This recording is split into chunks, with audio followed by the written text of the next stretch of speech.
Ok? Falando agora? Ok. Tá bom, né? Claro. Meus amigos do programa Aplauso, vamos agora abrir Aplauso Especial.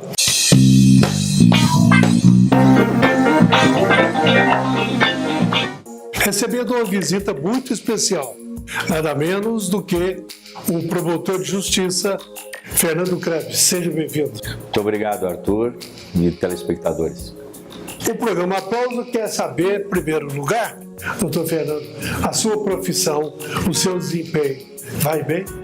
Vai. Eu sou promotor de justiça, né, já há mais de 26 anos em Goiás, né, há muito tempo, né, e há 13 anos e meio trabalhando na Promotoria de Defesa do Patrimônio Público, né, combate à corrupção. Portanto, como o nome diz, tem pouca coisa para fazer num país como o nosso, né? E as aulas? As aulas eu parei em 2015, parei de lecionar, deixei de lecionar e fiquei só com o Ministério Público. Eu lecionei durante muitos anos, né? Mas chega um momento que a gente precisa redirecionar a nossa vida. Sim. Antes de entrar nos fatores principais, eu gostaria de descontrair um pouco, pedindo ao Dr. Fernando Krebs relembrar uma frase que ele me disse há anos. A gente se encontrou e eu falei com ele sobre políticos. E o que o senhor falou mesmo? Eu falei que a gente procura fazer com eles o que eles fazem conosco, né? Agora, não é uma tarefa fácil, né? Realmente. Mas a sua conduta tem sido bastante feliz nesse ponto, né? Quando os políticos ficam sabendo que o doutor Fernando Krebs está na área, há um respeito solene. Doutor Fernando, o assunto primeiro é sobre o Tribunal de Justiça. Agora, com a criação de mais 33 varas, né? 33 varas, né, no âmbito do primeiro grau do Poder Judiciário e mais 6 cargos de desembargador no Tribunal de Justiça, que passa de 36 para 42 desembargadores. Aí vai atender em muito mais escala, melhor escala, o que já vinha sendo feito. Sem dúvida. Inclusive, o Tribunal de Justiça de Goiás ele poderia já ter o dobro de desembargadores que possui hoje, porque o estado de Goiás tem uma população semelhante à do estado de Santa Catarina, inclusive do ponto de vista econômico, as economias, o PIB se assemelha. E no estado de Santa Catarina, o número de desembargadores era de 70 desembargadores já há bastante tempo, agora já chegou a 90 e nós ainda estamos com 36. Então o número de desembargadores no estado de Goiás ainda é muito pequeno. Nós poderíamos aumentar este número, né, para um número até bem maior do que esse de 42, o que daria mais agilidade nos julgamentos de um tribunal que já é célere, já é rápido, porque os julgamentos no segundo grau, no Tribunal de Justiça, em média, variam de 4 a 6 meses. Eventualmente, um outro caso acaba demorando mais. Mas os julgamentos, de um modo geral, no Tribunal de Justiça são céleres, são rápidos. O que demora muito ainda é o primeiro grau, que falta pessoal, faltam servidores, falta melhor estrutura para que o primeiro grau possa produzir mais e com maior celeridade, atendendo melhor o jurisdicionado. Bom, aí toca no assunto dos comissionados, porque me parece que na votação acabou que os comissionados que seriam diminuídos permaneceram. Se manteve, mas não se extinguiu também os efetivos, né? Com o processo judicial eletrônico, indiscutivelmente, algumas carreiras perderam espaço, dentre elas o oficial de justiça, porque hoje as intimações se dão todas por via eletrônica, via de regra. Consequentemente, o volume de trabalho para os oficiais de justiça foi consideravelmente reduzido. Eles não serão extintos, né? Sempre haverá a necessidade deles, porém, essa necessidade hoje é bem menor, até porque o processo ele ganhou celeridade, ganhou agilidade com o processo judicial. Ficarão os melhores. Fica o número necessário para atender a demanda, né? O Tribunal de Justiça manteve o número de efetivos. A meu juízo, a mudança mais importante seria reduzir o número de comissionados nos gabinetes de desembargadores para que pudéssemos aumentar o número de desembargadores desembargadores e aproveitar estes comissionados nos novos gabinetes. Porque se comparado com outros estados, né, um desembargador em Goiás tem direito a 14 assessores, é muito mais do que em outros estados que giram em torno de 3 a 5.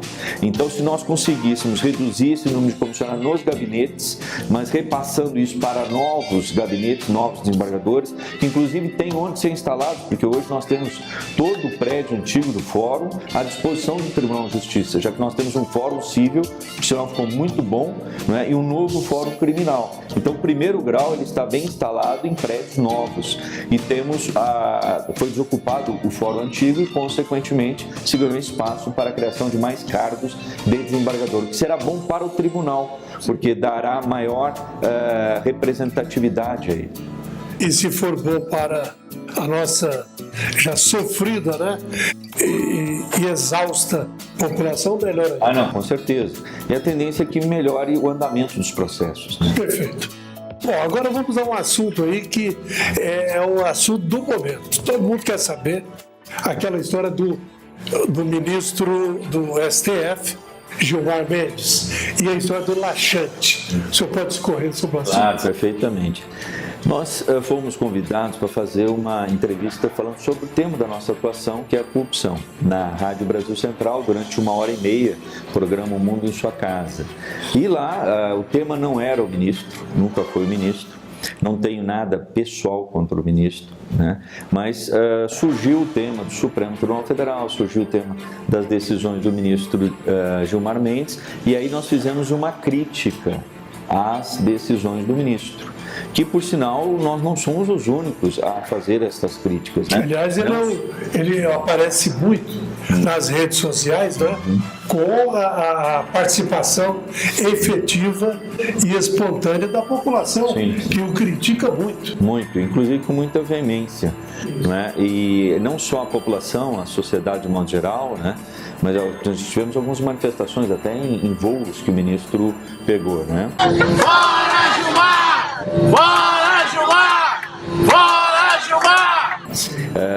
Nós não fizemos um discurso de ódio, um discurso para insuflar a população a ofender o ministro. Nós fizemos uma crítica dura, mas uma crítica que se utiliza de uma figura de linguagem para reforçar a crítica, e não para atacar a pessoa do ministro, mas assim criticar com dureza as suas decisões, o que é admitido pela jurisprudência do Supremo Tribunal Federal.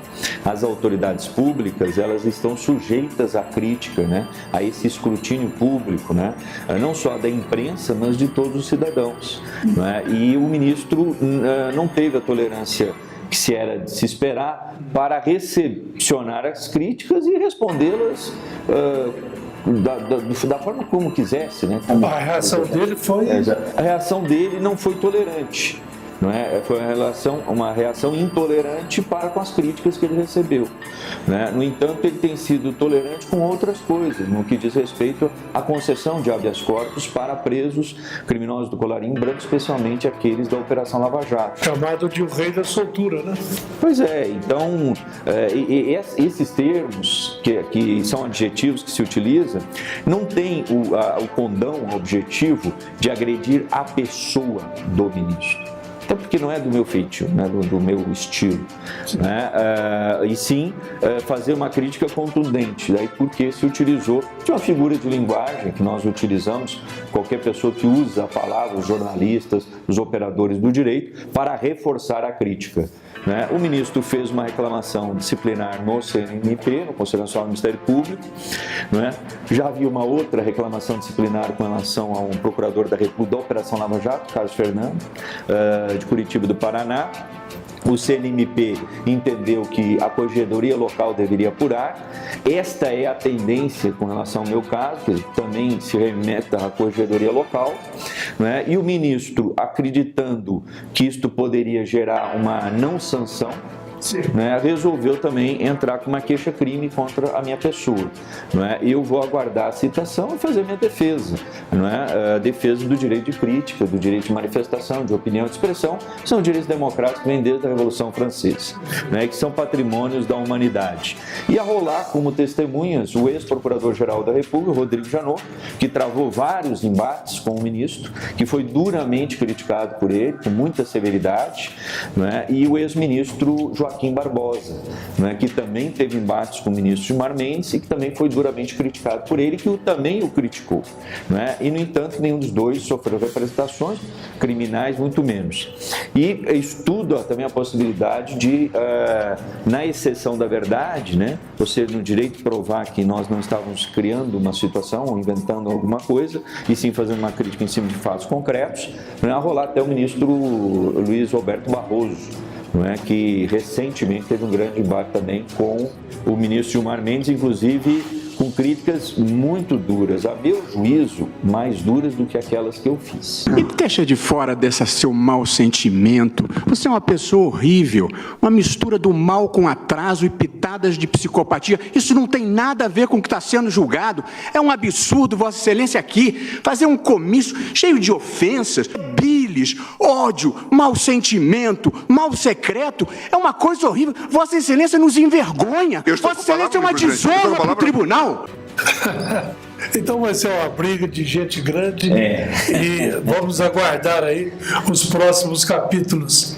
Agora, o senhor recebeu, por esse motivo, dessa reação dele, alguma solidariedade? Sim, a começar dos próprios colegas, né?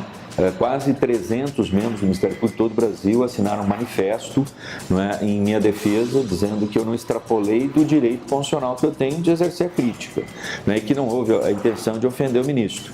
Não é? A Associação Nacional de Membros do Ministério Público de Combate à Corrupção, da qual eu faço parte, sou diretor, sou vice-presidente da região Centro-Oeste, né, também fez uma nota, se manifestou, juntou inclusive na reclamação disciplinar. Nós recebemos solidariedade até de pessoas que nós não conhecíamos, né, nas redes sociais, né, inclusive com memes, enfim. Eu sei que houve a solidariedade da população e eu queria aproveitar a oportunidade para agradecer, né, porque são pessoas anônimas que eu não conheço e que se manifestaram espontaneamente, se solidarizando com as críticas que nós fizemos.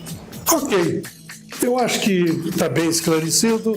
Vamos aguardar aí então os próximos capítulos, como eu já falei, e agradecer a presença do eminente promotor de justiça de Goiás, respeitado. O senhor tem um fã-clube muito grande, viu? Obrigado. Doutor Krebs. Inclusive a partir de nós aqui. Muito obrigado. Então, muito obrigado e está à sua disposição para sua finalização. Muito obrigado. Eu acho que é importante e fundamental a gente respeitar sempre as pessoas, né? Mas nem por isso, independentemente do cargo que ela ocupa, ela fica imune, não é, às críticas. Isto é uma conquista da democracia, da cidadania, e nós devemos exercê-la, né? E não reprimi-la de forma abusiva, né? Portanto, as autoridades acho que devem mais dar explicações, né, e justificar os seus atos do que querer calar as pessoas, né? Nós não podemos voltar ao passado que nós tivemos um regime autoritário, né, de censura à imprensa e de censura à crítica e ao cidadão. Muito bem. Uma pena que tanto o executivo quanto o legislativo, em todas as esferas, e, de consequência, o judiciário também, tenham passado por tantos momentos, né? Tanto metabolismo, tanta coisa, tantas incertezas e tantas coisas sérias também, apuradas, que hoje muitos deles, dos integrantes desses poderes, não podem sair nas ruas, não podem viajar de avião, de carreira, enfim, são pessoas que às vezes até têm que se esconder da reação popular. Não é o caso do Dr. Fernando Krebs, que anda por aí, inclusive veio até o nosso estúdio, vamos fazer esse registro, sem nenhum acompanhamento de segurança, nem nada. é uma pessoa que circula e ele tem uma vida pessoal e social de relevância aqui em nossa capital. Muito obrigado, doutor Fernando. Muito obrigado, eu que agradeço, Arthur. O programa Aplauso é isso aí. Entretenimento com informação. Fechando.